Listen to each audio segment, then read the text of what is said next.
Brad Williams, XL Prime.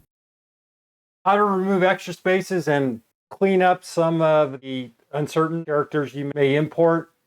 The easiest way is to use the trim, substitute, clean functions. We have just some random stuff, and there's some spaces in here in the numbers. You just use the trim function. You can use the substitute function, the clean function, and what have you. Very straightforward. I've gone over this before.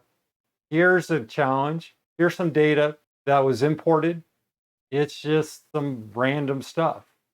How you get this information? Try to open up an Excel file in a text file. For example, if you have TextPad and you try to open up Excel, it's going to spit out Excel's interpretation. And that's this data here. If you import this information, here's clean, and here's the original stuff.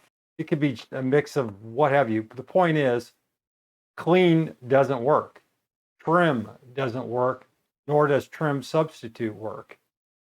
The only way to get rid of it is you have to physically go in and delete it or find another source of data.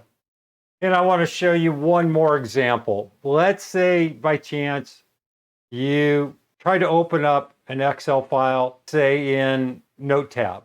And that's what I did. I tried to open up Excel in a notepad, and this is the error you get, PK222. And that's good because I want to use this as an example. PK22, and these are wingdings or just some unknown characters. How do you get rid of that stuff? Here we have this information. I just copied that over. The clean function clears it out, which is nice.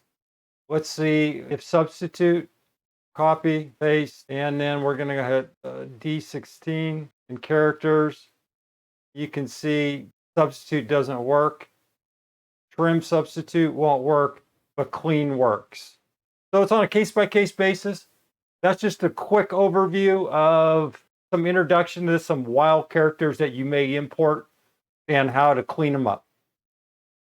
Brad Williams, XL Prime, thanks for your time.